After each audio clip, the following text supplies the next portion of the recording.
Bom dia, estimados irmãos. Vamos começar a nossa escola bíblica dominical e vou pedir a irmã que nos possa dirigir uma palavra de oração, se faz favor. Amém, amém. O título da nossa lição hoje é Jesus ora pelos seus discípulos. Nós temos estado a estudar ao longo destes tempos todos a temática da oração. Desde que nós introduzimos esta revista da Escola Bíblica Dominical, temos estado a falar sobre a oração, a sua importância, sobretudo, de vários autores bíblicos que se destacaram a esse nível. Por isso, nós vamos continuando nesta senda, mas a meu ver, não propriamente por estar a dar esta lição, mas isso é o súmula daquilo tudo que temos vindo a falar, a oração do Senhor Jesus Cristo.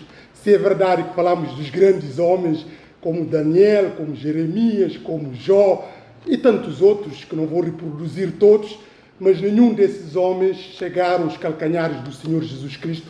Nenhum destes homens tem, enfim, a maturidade e a visão abrangente espiritual e o próprio poder que o Senhor Jesus Cristo tem. Por isso, este aqui é o clímax, o reflexo de tudo que podemos considerar como sendo o bem da própria teologia e do exemplo também que nos é delegado para nós cumprirmos. Porque nós estamos a falar aqui a oração do Senhor Jesus Cristo. É claro que Jesus Cristo orou em muitos contextos. Ele, inclusive, ensinou os seus discípulos a orar, que neste caso a famosa oração do Pai Nosso. Mas nós não temos nenhum relato bíblico onde Jesus Cristo está a ter uma abertura exaustiva e de comunhão diretamente com Deus. Essa, pelo menos, é a descrição mais ampla e mais também reproduzida, neste caso aqui nas Escrituras, e é um modelo para nós seguirmos e para nós também inspirarmos. Aliás, esta oração, conhecida como oração sacerdotal do Senhor Jesus Cristo, tem sido objeto de milhares, para não falar de milhões de reflexões dos grandes teólogos, sobretudo aqueles que são especializados na área do Novo Testamento, por brilhantismo que essa oração insera e daquilo que a visão que Jesus Cristo procurou transmitir, tanto da vida que lhe estava à espera, da sua própria vida e da vida presente e também o do porvir. Mas, sem mais delongas, vamos procurar, e convido-os a abrirem comigo, o Evangelho segundo João, capítulo 17, de versículos 1 a 26. Nós vamos dar seguimento, não vamos ler tudo, mas vamos ir lendo à medida que vou desenvolvendo também esta lição da nossa escola bíblica dominical. Esta oração, como eu já referi, que é uma oração sacerdotal, nós podemos resumir esta oração em três grandes pontos essenciais. O primeiro ponto é que Jesus Cristo ora por si e declara ao Pai como sendo aquele que concluiu de forma eficaz a missão que Deus lhe conferiu, nomeadamente os primeiros 5 versículos, desde o versículo 1 até versículo 5. E depois Jesus ora pelos seus discípulos, pedindo ao Pai que os guarde e os santifique, desde o versículo 6 até o versículo 19. E por fim nós vemos que Jesus ora pela igreja inteira para que possamos ser unidos nele e um dia participarmos de sua glória, de versículo 20 a 26. Desde logo vamos começar aqui a primeira questão, as circunstâncias dessa oração. Essa oração está situada propriamente depois de Jesus Cristo ter inaugurado a ceia do Senhor, neste caso a ordenança, das maiores ordenanças que a igreja também teve, ou seja, depois de já ter predito a sua morte e de explicar que Judas ia traí-lo, nós vemos aqui que Jesus lança-se neste processo de oração. Obviamente que quem estudou a revista da Escola Dominical, tenta demonstrar que não se sabe a precisão certa onde é que Jesus fez essa oração com os discípulos, porque, há um entendimento que diz que é no cenáculo onde decorreu a ceia do Senhor, depois já da ceia. A nossa revista da Escola Dominical vai numa perspectiva de que é já sequencialmente apontando mais para a zona de Jardim das Oliveiras. Mas esse pormenor é irrelevante. O que nós devemos ter presente é que depois de Jesus Cristo ter ordenado, tido momentos de ceia e falar da sua morte, depois de explicar todos aqueles desígnios que lhe esperavam, nós vemos aqui Jesus lançou-se por um processo de oração. Neste caso, falando, mostrando aquilo que lhe estava profundamente na alma. Logo, as circunstâncias aqui é nesse contexto da noite fatídica que nós sabemos que Jesus ia depois, horas depois, ia ser preso no jardim de Getsemane. Mas nós podemos também avaliar o conteúdo dessa oração. Jesus fez aqui 3 súplicas distintas nessa oração. Ou seja, como eu disse, no versículo 1 ao 5, Jesus orou por ele, orou pelos seus discípulos e, ao mesmo tempo, Jesus ora por aqueles que, através dos discípulos, iam crer na sua palavra.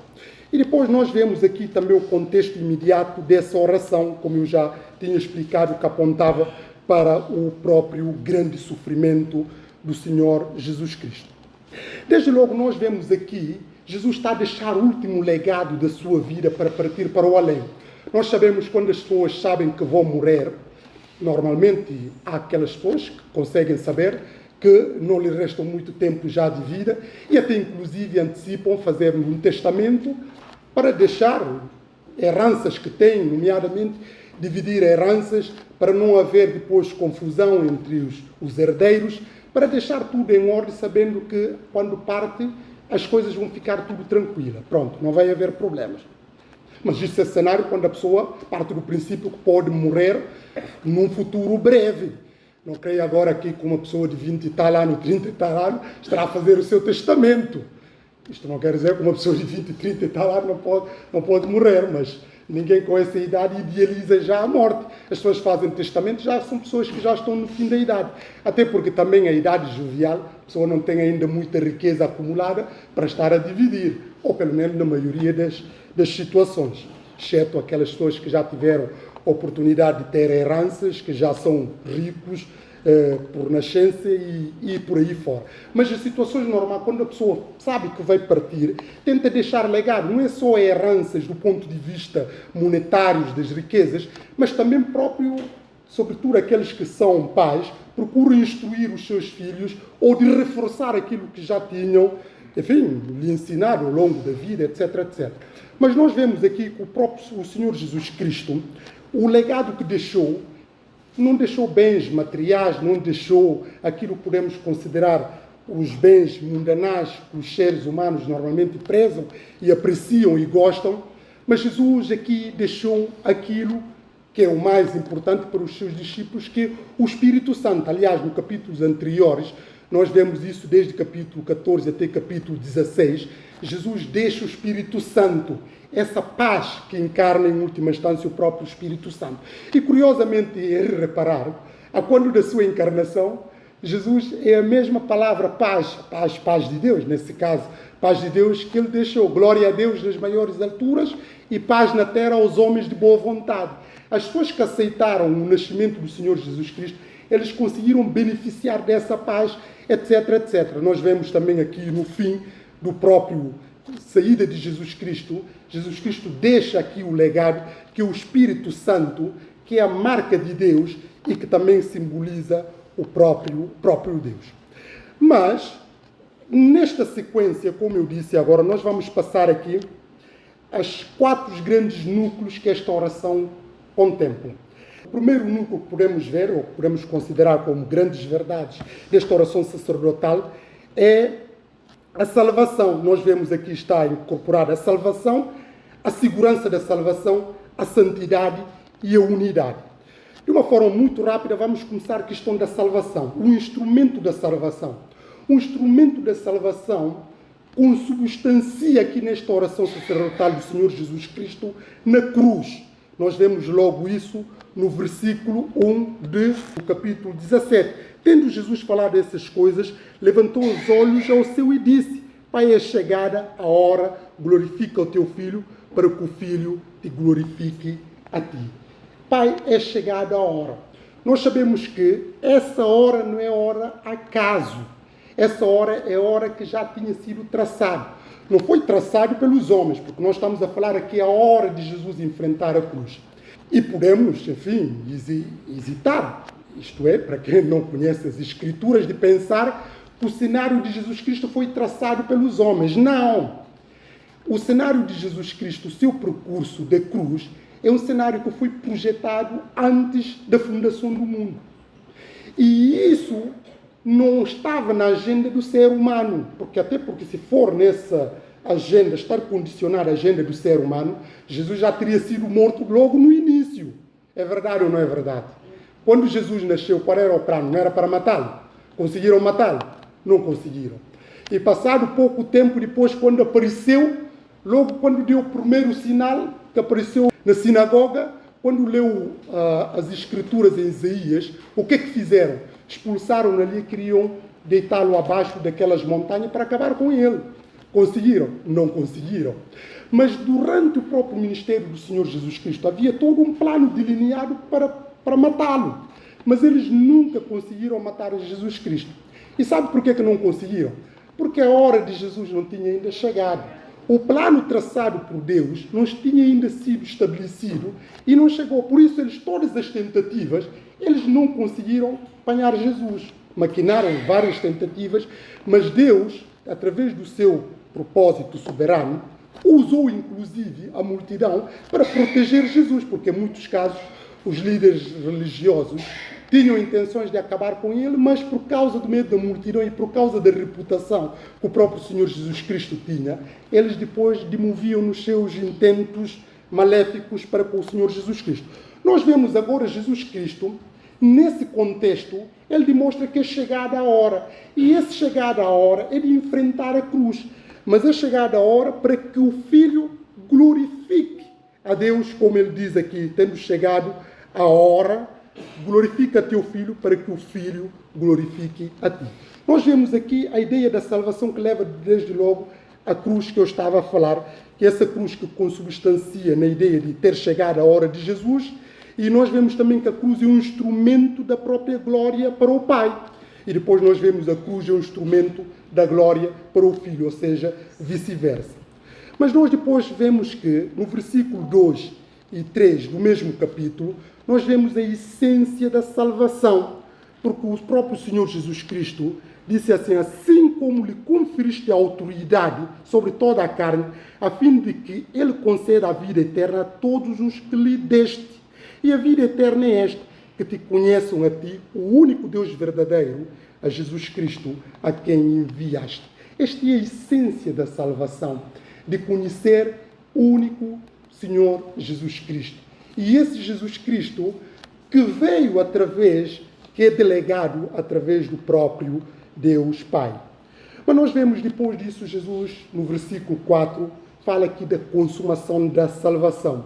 E este versículo é um versículo bastante poderosíssimo, porque diz: eu te glorifiquei na terra, consumando a obra que me confiaste para fazer.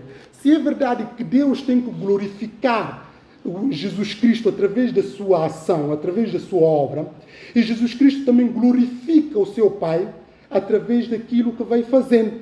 Mas nós vemos aqui que Jesus diz claramente: eu te glorifiquei na terra, consumando a obra que me confiaste a fazer. Ou seja, Jesus Cristo já estava de antemão a proclamar a vitória. Antes ainda, propriamente, de enfrentar a cruz, mas ele já estava a proclamar a vitória porque já tinha segurado a vitória através do próprio Deus Pai. E isto remete-nos para algumas considerações, sobretudo a perspectiva cristã de nós, que nós também, apesar de estarmos nesta vida, apesar de passarmos por problemas, apesar de passarmos por dificuldades, a nossa vitória está garantida. E o crente deve vangloriar e deve afirmar com fé essa vitória nas promessas de Deus.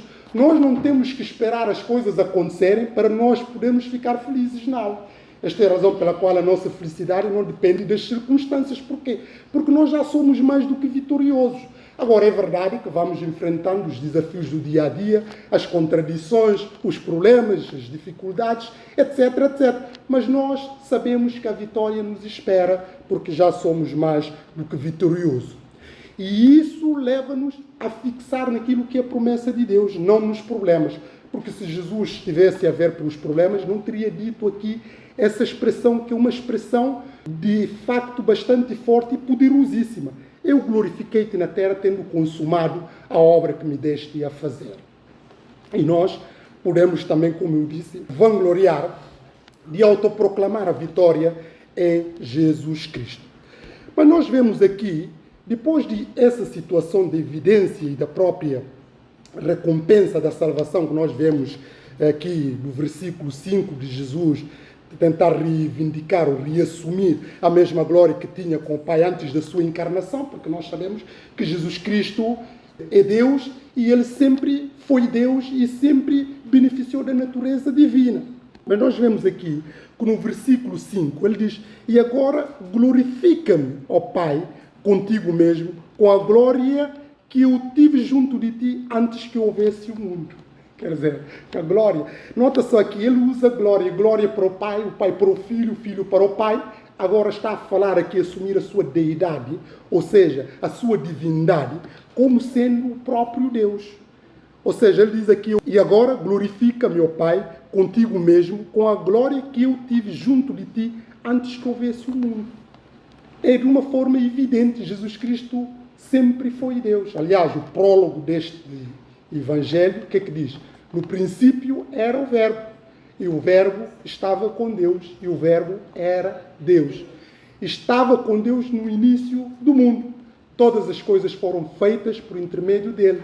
Sem ele, nada se foi feito. Nele estava a vida, e a vida era a luz dos homens.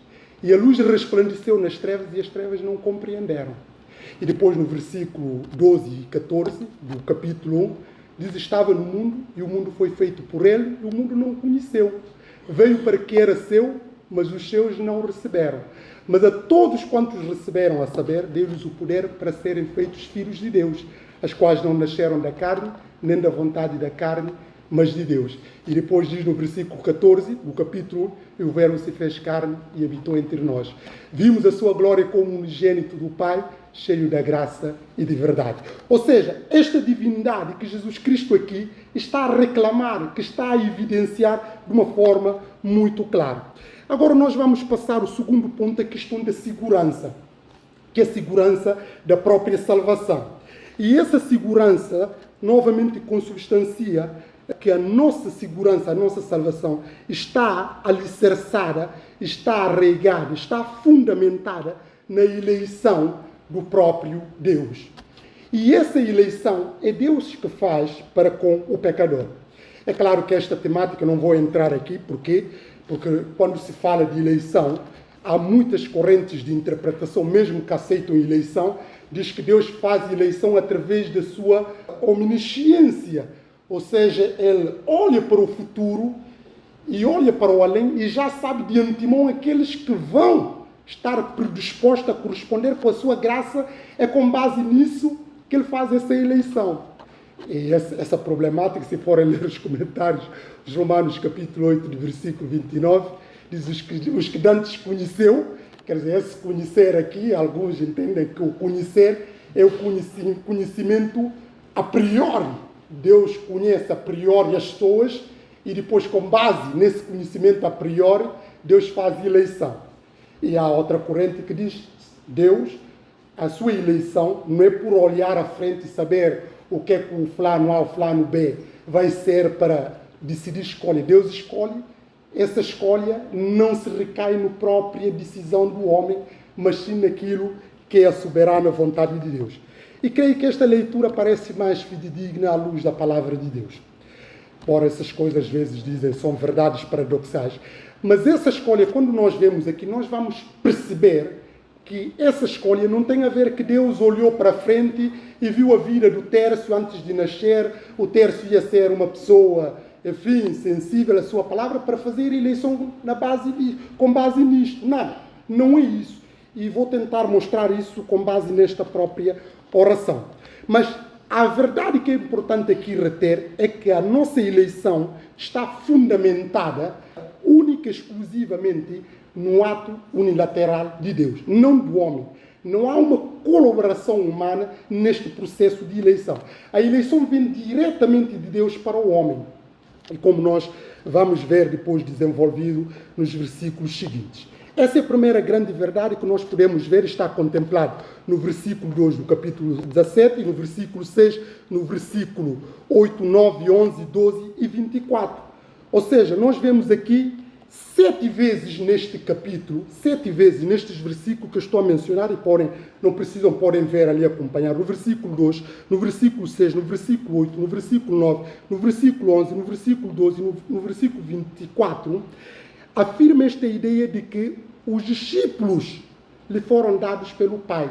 Essas pessoas foram dados, pertencentes ao Senhor Jesus Cristo, através do ato unilateral do Pai. Não foram esses que vieram, não. Foram que Deus Pai deu a Jesus Cristo.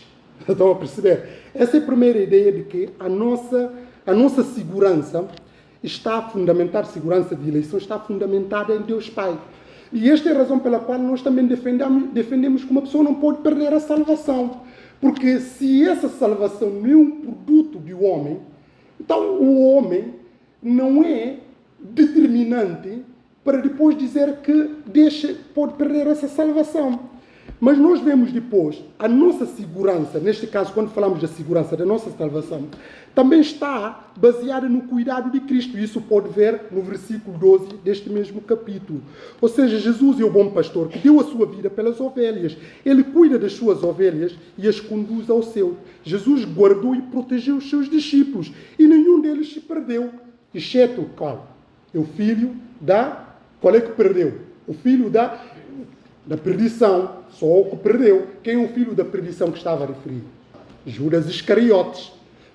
Reparem só neste coisa. Se formos lá no versículo 2, diz: quando eu estava com eles, guardava no teu nome que me destes e protegi-os e nenhum deles se perdeu, exceto o filho da perdição, que é o Judas. Que era o Judas. Judas perdeu. Mas Judas não foi dado aqui. Porque se nós formos ver o próprio comportamento, é verdade que Judas traiu Jesus, mas Judas é o único discípulo que traiu Jesus. Não é? Mas porque os outros foram protegidos e Judas não foi protegido? Porque Deus não deu Judas a Jesus. Judas era filho da perdição. E agora aqui, lanço-vos porque que Judas não foi dado por Deus. Porque que Judas, por exemplo, não teve a sorte que os outros discípulos tiveram? Ninguém pode responder essa pergunta. Mas nós temos aqui evidências, rapidamente, que podem me ajudar a cooperar nesses textos. Eu vou pedir várias pessoas para lerem mais rápido, porque já temos contratempo. Por que Judas não estava entregue? Judas não foi salvo? Porque Judas não cria em Jesus Cristo. Podem abrir João capítulo 6, de versículos 64 e 71. Quem apanhar primeiro pode ler. João 6, 64 e 71. Obrigado. Essa é a primeira evidência que nós vemos aqui, que Judas não cria em Jesus Cristo. Mas além de Judas não cria em Jesus Cristo, Deus também não dava Jesus a Judas. Judas era coapelidado aqui de próprio diabo. Quer dizer, essa é a encarnação, essa é a primeira evidência. A segunda evidência que nós vemos, Judas não havia sido purificado. Nas pessoas que foram purificadas, convido outra pessoa a ler João capítulo 13, de versículo 11. Quem encontrar primeiro pode novamente dirigir nesta leitura. Nós vemos aqui que Judas não foi purificado. Judas não estava limpo.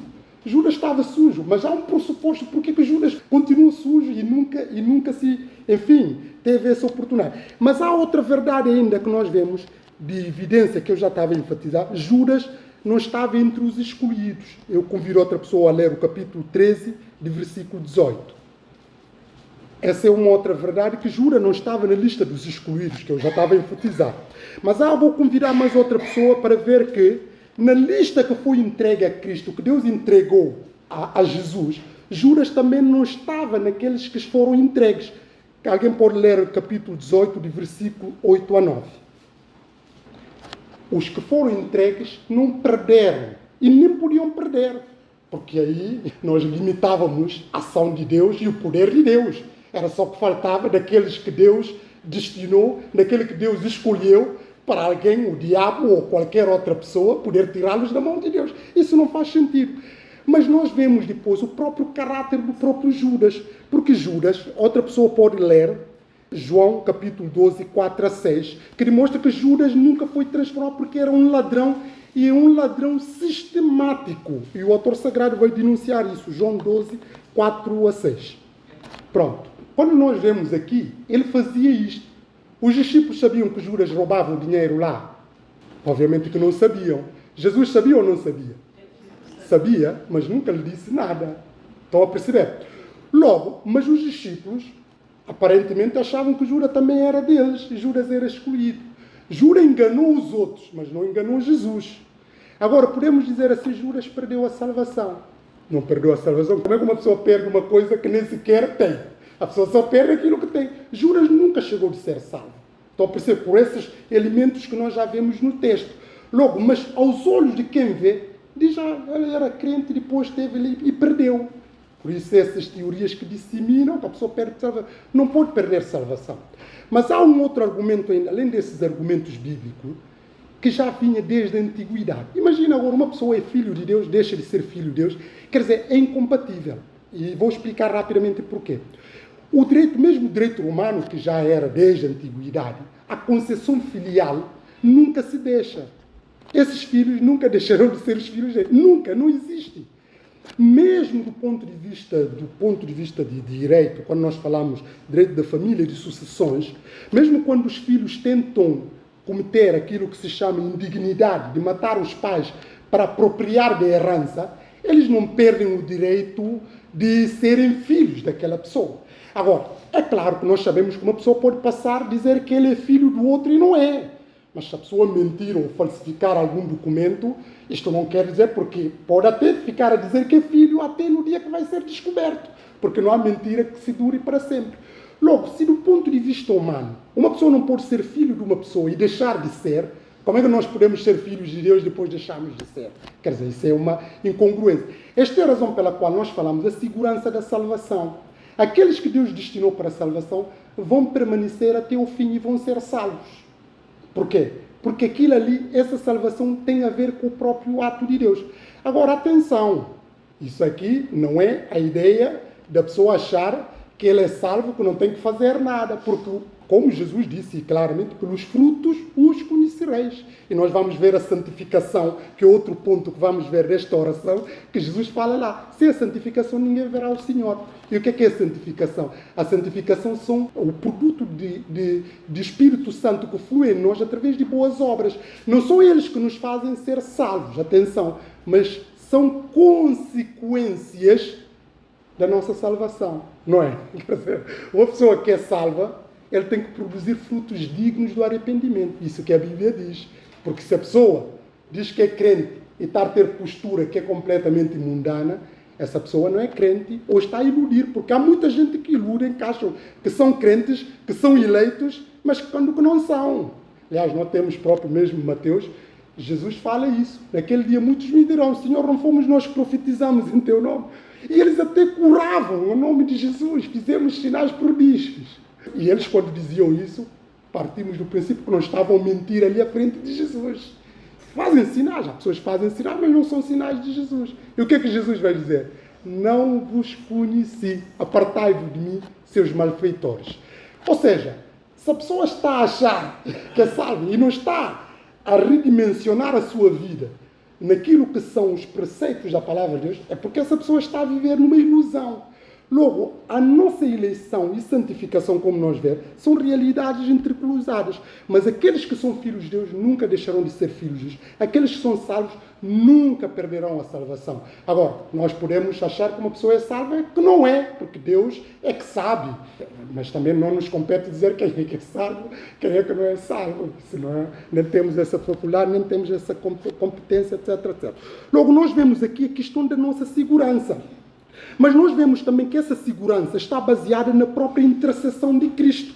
No versículo 9, e 11, e 15 e 20, está lá bem incorporada essas verdades. Cristo orou pelos discípulos. Nas suas diversas dificuldades, Jesus intercedeu por eles. Orou por eles quando estava passando por uma avassaladora tempestade, em Mateus 14, 22, 33. Orou por Pedro quando este estava sendo peneirado pelo diabo.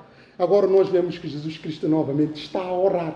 E essa oração que Jesus faz, isso vai dando seguimento. Próprio Jesus Cristo no céu, que vai ser o nosso advogado, continuando a interceder por nós. quem tem Jesus como advogado pode perder a causa? Obviamente que não. Nós sabemos que há jurisconsultos que são muito reputados na nossa praça pública, normalmente, que são ilustres professores catedráticos que fazem doutrina e que são muito conhecidos. E esses, normalmente, quando tem processo, a maioria das pessoas, inclusive até juízes que vão avaliar essas pessoas, esses são juízes que eles foram professores desses mesmos juízes, e esses juízes até, sustentam muitas das suas convicções com base na doutrina que têm. Quer dizer, aquilo ali é muito complicado, está a perceber? Por quê? Porque aquilo ali condiciona, porque tu tens aquela pessoa como uma referência e tu sabes que o conhecimento que tens não chega a escalcanhar daquela pessoa, porque é uma pessoa cotada. Agora imaginemos o Senhor Jesus Cristo ser advogado das pessoas. Essa pessoa pode perder a causa? Não pode, por isso, novamente, essa ideia de dizer que nós podemos, enfim, perder, essa segurança está assegurada não só por causa do decreto de Deus, antes da fundação do mundo, e também por causa do próprio termos advogado de Jesus Cristo, e também por causa de termos o Espírito Santo conosco, ou seja, a Trindade zela pela nossa salvação, de modo que não há ninguém, nem o diabo, nem aqueles que nos invejam, que nos detestam, não conseguem tirar isso de nós. Estão a perceber? Esta é outra segurança que Jesus mostra aqui, através de intercessão de Cristo. Vemos isso no versículo 9, versículo 11, versículo 15 e versículo 20. Mas há uma outra coisa novamente. Jesus pede que eles fossem guardados do mundo. No versículo 14. Ele fala aqui de uma forma muito clara. Diz assim: eu lhes tenho dado a tua palavra e o mundo os odiou, porque eles não são do mundo, como também eu não sou. Ou seja, o mundo aqui é tudo o que é aversivo àquilo que são os princípios, os valores da palavra de Deus. O mundo, quer dizer, é anti-Deus, é anti-Jesus Cristo, é o anti-Evangelho. Esta é a razão pela qual quem também é filho de Deus não pode estar conivente com o mundo, não pode aliar-se ao mundo, só pena de, enfim, deixar Jesus, deixar a palavra. Mas esse deixar é quem se camuflou que era, porque quem sempre foi nunca vai deixar. Pode, enfim, ter algumas recaídas, mas vai sempre, nunca vai perder fé e nunca vai deixar de ser crente. Mas nós sabemos que há uns que se dizem cristãos e depois acabam por apostatar a fé. E há autores sagrados que perguntam, eles se calhar nunca tinham sido nascidos de novo. Mas nós vemos aqui que Jesus Cristo, ele também ora para que nós, os crentes, fossem guardados do mundo, no versículo 14.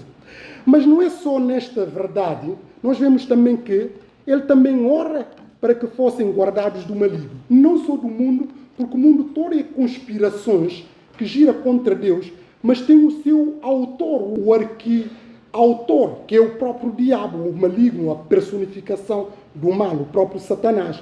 E nós vemos isso aqui do versículo 15, esta verdade também espalhada.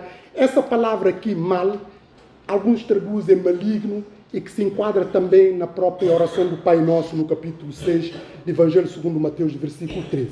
Mas nós passamos agora para o terceiro ponto, e para irmos terminando, que é a questão da santidade.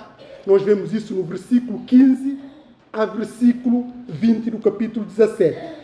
Nós somos santificados pela palavra de Deus. Ou seja, Cristo nos transmitiu a palavra, nós vemos isso no versículo 8, e nos deu a palavra no versículo 14, e a palavra de Deus é a dádiva de Deus para nós. Sua origem é divina, uma dádiva preciosa do céu. Agora somos santificados pela palavra. A palavra é a verdade, não apenas contém a verdade, como está no versículo 17 desta mesma passagem.